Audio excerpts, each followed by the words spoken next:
দর্শক, বৃষ্টিতে রাজধানীর পথ ঘাটের খবর জানাতে সরাসরি যুক্ত হচ্ছেন সহকর্মী কায়েস রাহাত। বৃষ্টিতে রাস্তাঘাটের পরিস্থিতি কেমন দেখছেন, বিস্তারিত জানাবেন।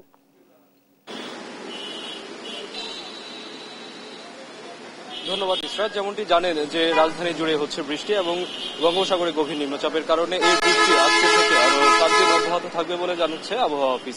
তো এই বৃষ্টির কারণে দুর্ভোগে পড়ছে জনজীবন এবং আমরা এখন রয়েছে রাজধানীর উত্তরপাড্ডা এলাকায় এবং এখানে এসেও কিন্তু আমরা জনদুর্ভোগের ঠিক একই রকম চিত্রটি আমরা দেখতে পেয়েছি। যেমনটি এখন আপনারা দেখতে পাচ্ছেন যে রাস্তার অপর পার্শ্বে আমরা যেখানে দাঁড়িয়ে রয়েছি তার ঠিক অপর পার্শ্বেই কিন্তু কিছুক্ষণ আগেও ছিল দীর্ঘ যানজট এবং কিছুক্ষণ হলো মাত্র যানজটটি কিছুটি কমেছে, যান চলাচলটি কিছুটা স্বাভাবিক পর্যায়ে চলে এসছে। অন্যদিকে রাজধানীর অন্যান্য যে জায়গাগুলোতে ছিল বা এর আগেও যখন আমরা মালিবাগ দিয়ে আসছিলাম তখন সেই আসার সময়ও কিন্তু আমরা দেখেছি সেখানে একটি দীর্ঘ যানজটের সৃষ্টি হয়েছে এবং এই বৃষ্টিপাতের ফলে সাধারণ মানুষ বা জনদুর্ভোগের যে ব্যাপারটি সৃষ্টি হচ্ছে সেখানে নানা শ্রেণী পেশার মানুষ তারা তাদের অবস্থান অনুযায়ী অনেকটা দুর্ভোগ পোহাচ্ছেন এরকম বলেই মনে হচ্ছিল।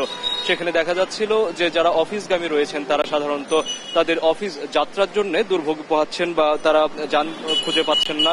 অনেকেই আবার দেখা যাচ্ছেন স্বল্প দূরত্বে যাওয়ার জন্য যখন রিক্সা বা এই ধরনের যানবাহন খুঁজছিলেন তখন সেগুলো পর্যাপ্তভাবে পাওয়া যাচ্ছিল না।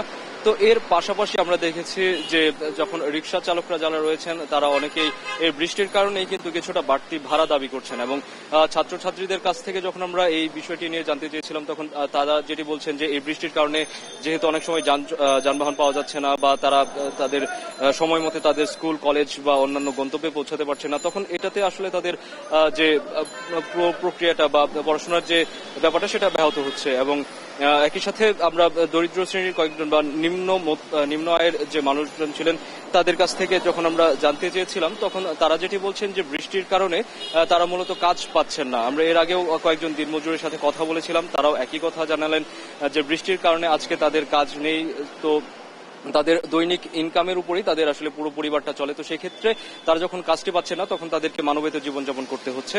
তো বৃষ্টি যেমন আমাদেরকে অনেকটা স্বস্তি এনে দেয় তেমনি একই সাথে আমরা দেখতে পাচ্ছি যে রাজধানীর বিভিন্ন জায়গায় মানুষের যে অবস্থান সেই অবস্থান অনুযায়ী কিন্তু দুর্ভোগ তাদেরকে পোহাতে হচ্ছে। যদিও যারা উচ্চবিত্ত রয়েছেন তারা শুধুমাত্র হয়তোবা জ্যামের যে সমস্যাটি রয়েছে সেটিতে পড়ছেন, কিন্তু নিজস্ব যানবাহন থাকার ফলে হয়তো যানবাহন না পাওয়ার যে সমস্যা সেটিতে হয়তোবা পড়ছেন না, কিন্তু সেইটিতে না পড়লেও দীর্ঘ যানজটের যে ব্যাপারটি রয়েছে সেটি কিন্তু পড়তে হচ্ছে তাদেরকে। তো বৃষ্টি নিয়ে আমরা যেমনটি দেখেছি আগেও এবং এখনো যেমনটি দেখছি যে এই বৃষ্টির ফলে জনদুর্ভোগ ধীরে ধীরে বেড়েই চলেছে এবং অনেকেই বলছেন যে ফুটপাথে যারা দাঁড়িয়ে আছেন যে ফুটপাথে যদি ছাউনির ব্যবস্থা করা যেত তাহলে হয়তোবা তাদের জন্য দুর্ভোগ কিছুটা হলেও কমতো। তো বৃষ্টি নিয়ে এই ছিল আমার কাছে সর্বশেষ।